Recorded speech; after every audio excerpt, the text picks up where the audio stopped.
Olá, meus amigos, tudo bem? Aqui quem fala com vocês é o professor Luiz César Martins Lopes. Meus amigos da FEP, é um prazer enorme estar com vocês gravando esse vídeo para o concurso de estagiário do Ministério Público de Minas Gerais. Permita-me apresentar, o meu nome é Luiz César Martins Lopes. Eu sou mestre em Direito, especialista em Direito Empresarial e em Direito Notarial e Registral. Sou advogado, sou professor e tive a honra também de, quando um pouco mais jovem, ser estagiário do Ministério Público do Rio de Janeiro. Tive essa honra. Então, vocês estão se preparando aí para esse concurso. Eu já tive também essa oportunidade de ser estagiário do MP, só que aqui do Rio. Meus amigos, queria bater um papo com vocês sobre um ponto muito interessante aqui nesse primeiro vídeo, sobre a administração pública, artigo 37 da Constituição. Nossa Constituição tem alguns artigos que são o coração da Constituição, né? A gente fala do artigo 5º, fala do artigo 37, que é o que a gente vai discutir hoje, fala do artigo 100, fala, enfim, do 150, do 225, a gente fala de uma série de artigos que são os corações, né, da nossa Constituição Federal. O 37 é muito caro porque ele é a parte do direito administrativo que toca aqui no nosso direito constitucional. Então eu vou fazer um parâmetro que a gente vai falar um pouquinho sobre os principais artigos que eu entendo que sejam os fundamentais para a sua prova. Maravilha? Então, vou falar um pouquinho dos principais artigos e a gente vai, dos principais incisos, das principais coisas que você tem que se recordar do 37 para a sua prova. A primeira coisa que eu preciso que você se recorde são dos princípios constitucionais da administração pública. Moralidade, preciso que você lembre do LIMP, maravilha? Legalidade, impessoalidade, moralidade, publicidade e eficiência. Vamos falar um pouquinho de cada um, 37 caput. Bom, primeiro, a legalidade é aquela legalidade do direito público. Eu só posso fazer aquilo que a lei, evidentemente, me permite. Então, é diferente daquela legalidade do direito privado, que eu posso fazer tudo desde que o direito não me proíba. Maravilha? O nosso I. Você tem que se recordar de que a impessoalidade, meus amigos, tem um fator muito interessante, porque ele tenta descolar a administração pública do servidor público no aspecto do resultado positivo. O que eu quero dizer com isso? Imagine o seguinte, uma determinada cidade tem lá uma foto do prefeito com o braço cruzado falando assim: a cidade X nunca teve um prefeito tão bom. E aí coloca esse outdoor em um local próximo do centro da cidade, onde tem milhares de pessoas passando ali todo dia, e isso perto da eleição. Evidentemente, você tem que perceber que, de fato, esse prefeito pode ter sido muito bom para a cidade, mas isso não faz com que ele possa, valendo-se do seu cargo e do mundo de agente público, vincular determinado resultado positivo à sua própria imagem. Porque o interesse público é o que deve valer. Quando eu me vanglorio de algum resultado positivo enquanto agente público, eu estou desviando disso. Eu estou indo ao interesse privado. Perceba que ele, num debate político, pode falar isso sem problema nenhum. Porque ali, ele não está na figura da administração. Ele está ali como candidato. Então, eu estou querendo dizer o seguinte: alguém que está com a máquina na mão, alguém que tem o Estado na mão, Estado aqui que eu digo, onde ele for dirigente, enfim, onde ele for agente político, ele não pode se valer dessa condição para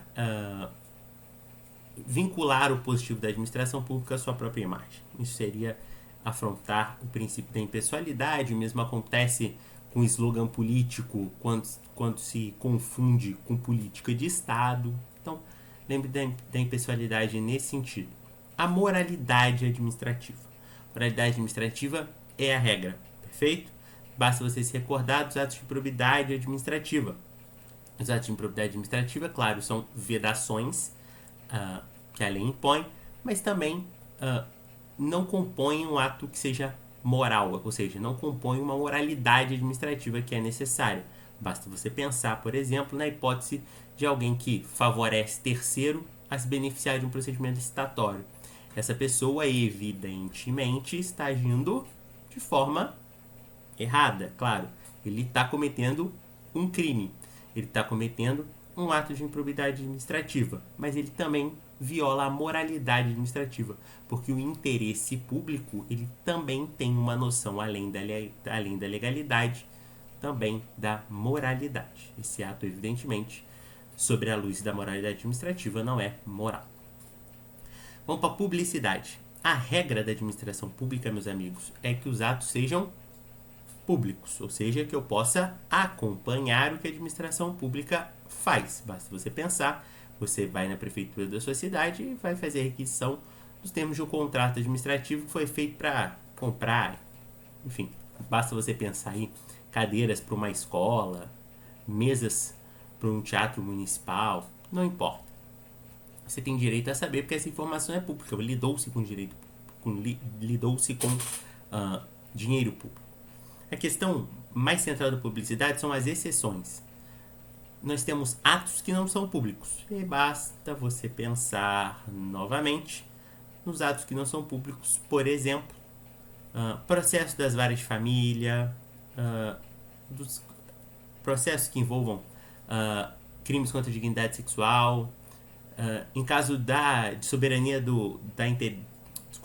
soberania da segurança pública, do interesse público, enfim, da soberania do Estado brasileiro, se divulgar daquela imagem, isso pode ser comprometido.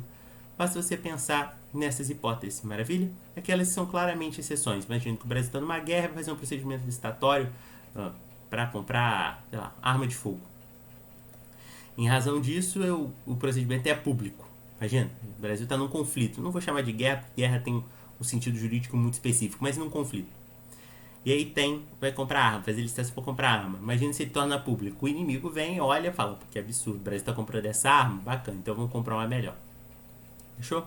Então, segurança nacional, preservar a intimidade em certos sentidos, recortes que em geral envolve a mitigação da publicidade.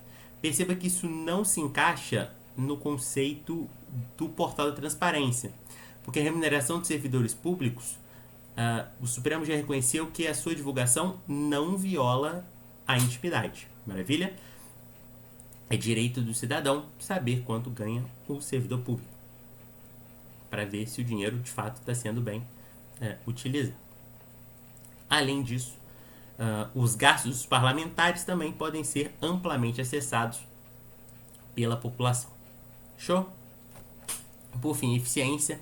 Eficiência tem que te remeter à regra de que o procedimento tem que ser célere e o menos custoso possível. Maravilha? Então, celeridade é um binômio. Vamos pensar assim.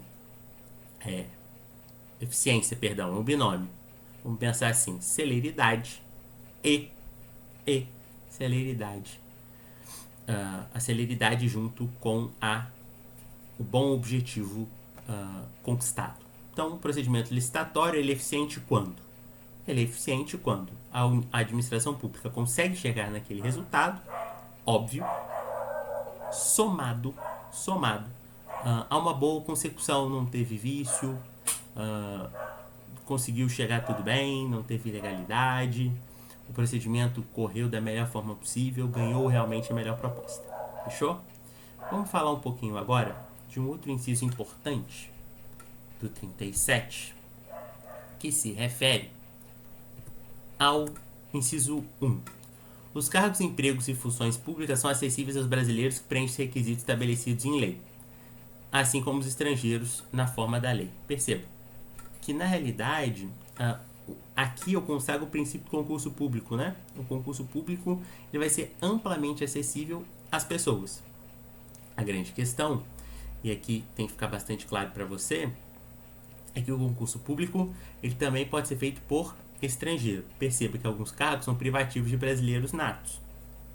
Por exemplo, ministro do Supremo, presidente da Câmara, presidente do Senado. Nesse caso, o estrangeiro não pode ocupar.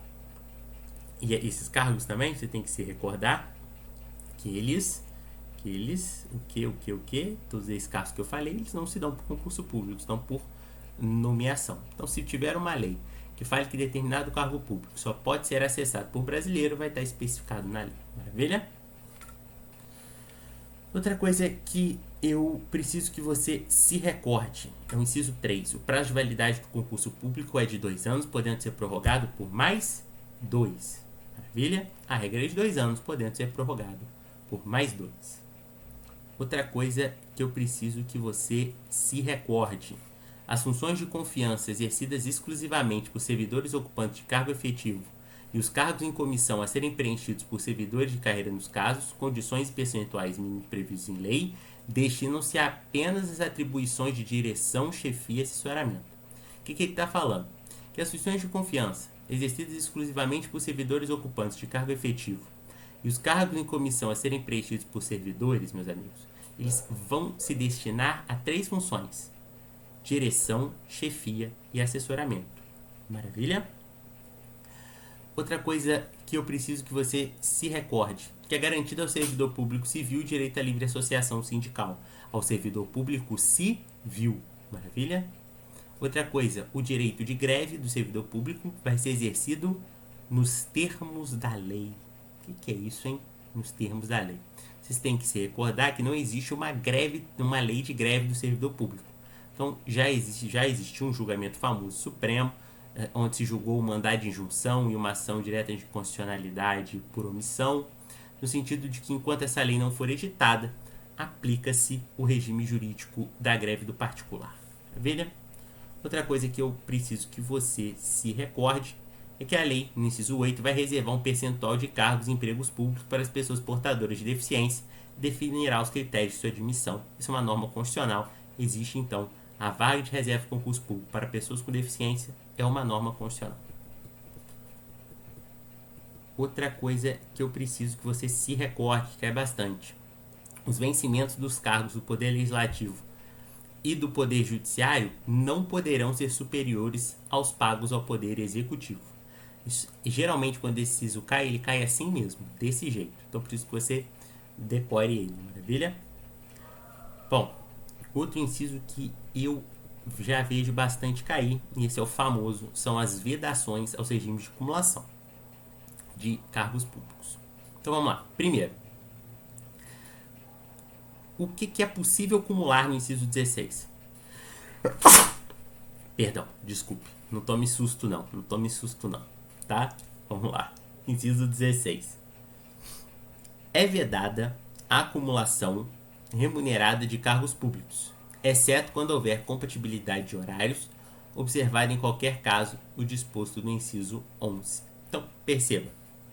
Eu aqui tenho uma diferença muito grande. Qual que é a grande diferença que eu tenho? Primeiro, o que eu posso acumular? 2 cargos de professor. 2 cargos de professor eu posso acumular. O cargo de professor e outro de técnico científico. Então, por exemplo, você é professor de 2 faculdades públicas. Perfeito, 2 cargos de professor. Você é promotor de justiça e professor de uma universidade pública. Perfeito, um cargo de natureza técnico-científico e um cargo de professor. C. 2 cargos ou empregos privativos de profissionais da saúde com profissões regulamentadas.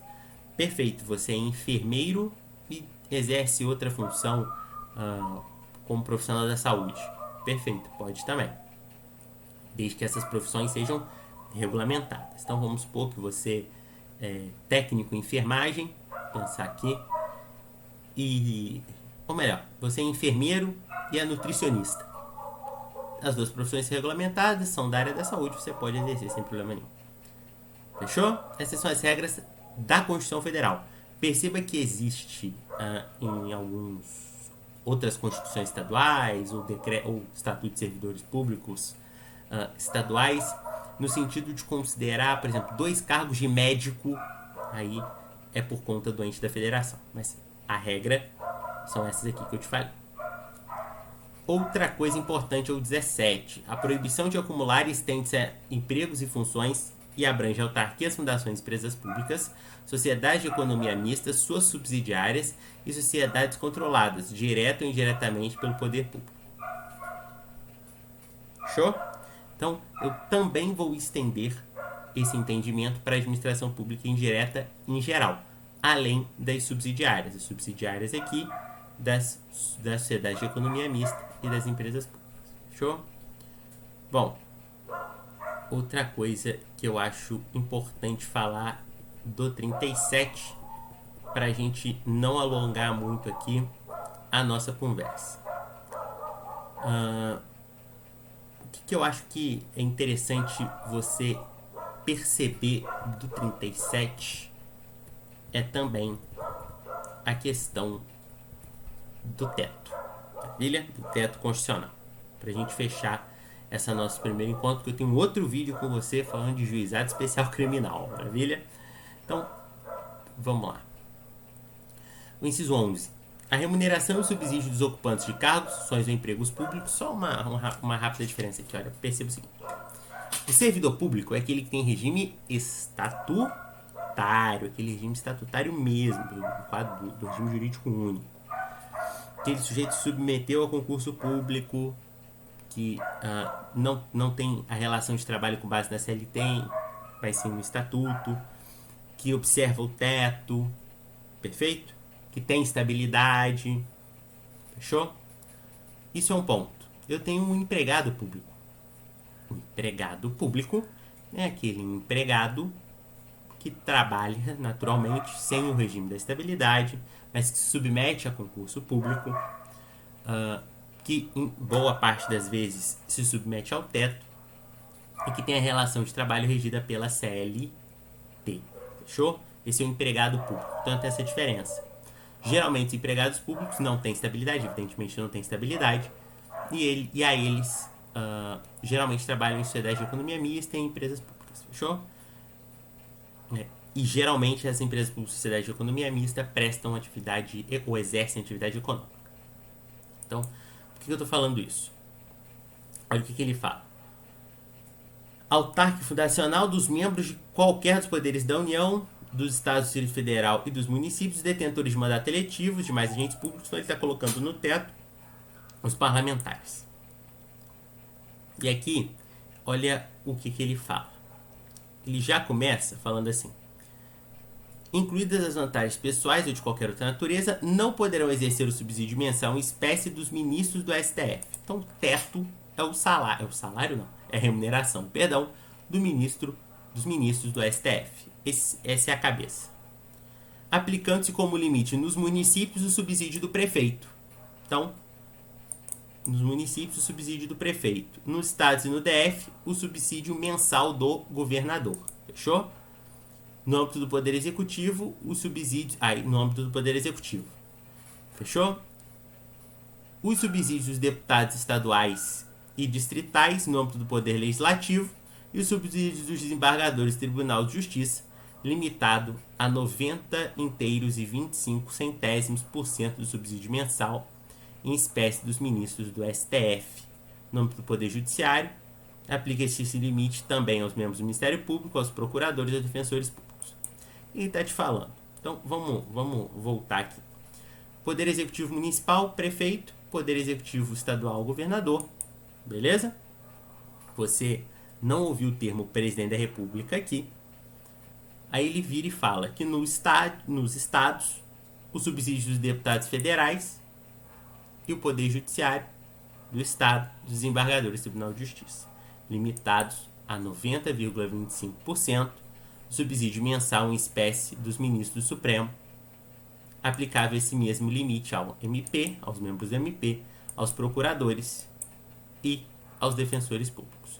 O Supremo decidiu que procurador municipal não se submete ao teto do prefeito, e sim dos desembargadores, em simetria aos procuradores estaduais, que foi o que a Constituição quis dizer aqui. Maravilha? Fechou? Tranquilo, né? Então, meus amigos, esses são os principais pontos do 37 que eu queria conversar com vocês. A gente está já vindo para 20 minutos de aula. Te convido a conhecer meu canal do YouTube, canal Luiz César Lopes, meu Instagram, @lclopes. Então, queria te agradecer, é um prazer estar aqui na FEP falando novamente. Peço perdão pelo espirro, não consegui controlar, mas Te aguardo para o nosso próximo vídeo e seguimos juntos. Um forte abraço.